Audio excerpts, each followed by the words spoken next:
Bagi penonton lama IMNO tentunya pasti paham dengan kesengitan proyek pengadaan kapal selam bagi TNI Angkatan Laut. Dari banyaknya kontender, perjalanan panjang dan penuh tikung-menikung, dan juga intrik dan drama yang terjadi di dalamnya. Kali ini Mimin membawa kabar bahwa pengadaan ini akan memasuki babak baru. Perlu diketahui sebelumnya, setelah kontrak pengadaan kapal selam Scorpene sudah ditandatangani, Kepala Staf TNI Angkatan Laut Laksamana Muhammad Ali pernah mengatakan bahwa kemungkinan TNI Angkatan Laut akan menambah lagi kapal selam setelah pengadaan Scorpene. Patut digarisbawahi, Kasal dengan secara gamblang menyatakan bahwa kapal selam yang akan diambil akan berasal dari negara lain, jadi bukan penambahan jumlah Scorpene. Tentunya jika merujuk data target jumlah armada TNI Angkatan Laut hingga 2045, TNI Angkatan Laut akan membutuhkan 12 unit kapal selam. Dengan jumlah kapal selam TNI Angkatan Laut yang saat ini hanya 4 unit, tentunya masih ada kesempatan bagi pihak-pihak yang mau menjual dagangannya ke Indonesia. Sebelumnya, IMNO pernah membahas penawaran Fincantieri yaitu U-212A atau Todaro Class untuk TNI Angkatan Laut. Dalam hal ini, Fincantieri berhadapan langsung dengan Naval Group yang membawa Scorpene Evolved dan TKMS dengan U-214-nya. Namun dengan terpilihnya Scorpene, maka kabar U-212 sempat meredup. Hingga baru-baru ini, pasalnya, Mimin mendapatkan informasi bahwa Kementerian Pertahanan berencana untuk mengakuisisi kapal selam U-212 NFS untuk anggaran periode 2024-2029. Min, kenapa sih nggak nambah Scorpene aja? Seneng banget punya armada gado-gado. Faktornya adalah waktu. Dalam kontrak pengadaan Scorpene yang sudah ada, diperkirakan akan memakan waktu 5-7 tahun sebelum unit pertama tiba. Hal ini dikarenakan Scorpene akan dibuat sepenuhnya di PT PAL, sehingga proses pembangunan akan berjalan lebih lama karena harus melalui tahapan seperti transfer of technology dan menunggu penanaman modal negara bagi PT PAL. Terus penawaran sepaket S26T dan Luyang 3 dari Cina gimana men? Lupakan saja, penawaran datang dan pergi, tidak semuanya harus diseriusin. U-212 Near Future Submarine atau U-212 NFS adalah pengembangan lanjutan dari U-212A atau Todaro Class yang saat ini sudah digunakan Angkatan Laut Italia. Program NFS ini bertujuan untuk menghasilkan kapal selam yang memiliki endurance, fleksibilitas misi, dan kapabilitas yang jauh lebih mumpuni dari U-212A.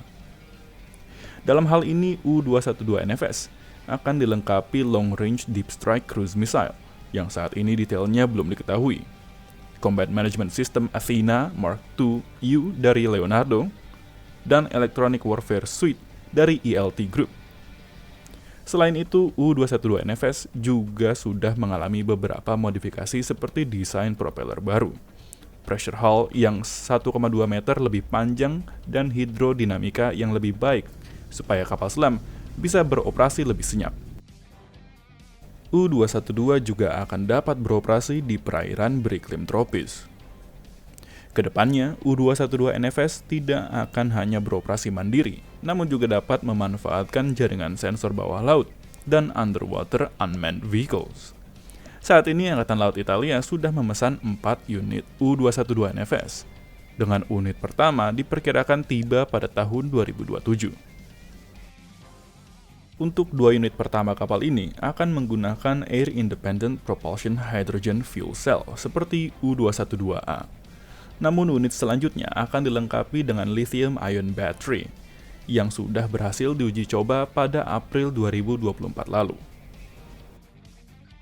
Lihat spesifikasi di atas, tentunya kapal selam ini bukan kaleng-kaleng.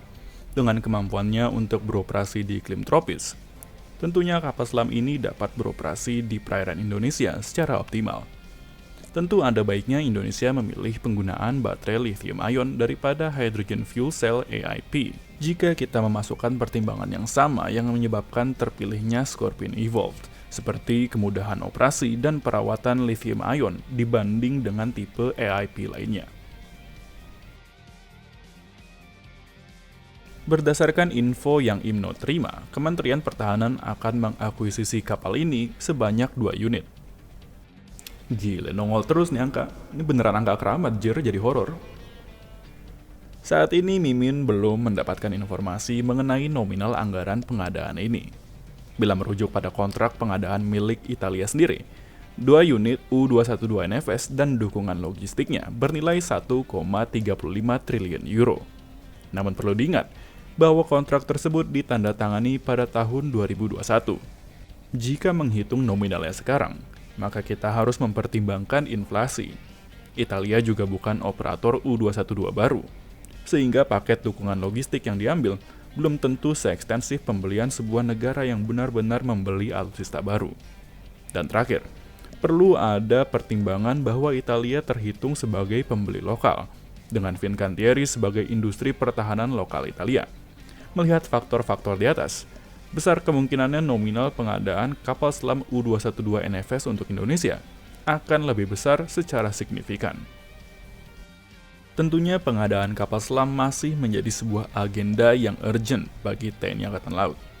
Hal ini dikarenakan dari 4 unit kapal selam yang sudah dimiliki, tidak ada yang memiliki status operasional yang bagus. Penonton tentunya belum lupa dengan berbagai permasalahan yang dihadapi oleh kapal selam DSME 1400 atau Nagapasa Class. Pada sebuah video sebelumnya, IMNO pernah membahas bahwa sebelum pengadaan Nagapasa berlanjut, DSME, sekarang Hanwha Ocean, harus terlebih dahulu melaksanakan Operational Readiness Enhancement untuk memperbaiki defisiensi pada Nagapasa yang sudah ada. Sampai saat ini, perbaikan tersebut belum dilakukan. Ditambah dengan satu-satunya U-209 original yang tersisa yang sudah uzur. Maka hasilnya adalah armada kapal selam yang lebih banyak istirahat di kandang daripada pergi meronda. Semoga dengan adanya kapal selam seperti Scorpene dan U-212 NFS, Lautan Indonesia bisa memiliki pengawas yang senyap. Jadi bagaimana pendapat viewers dengan U-212 NFS ini? Setujukah bila kapal ini akan kita akuisisi? Atau viewers ingin Kemhan untuk menambah Scorpene aja? Tulis pendapat viewers di kolom komentar. Jangan lupa untuk like dan subscribe. Dan sampai jumpa di video IMNO berikutnya.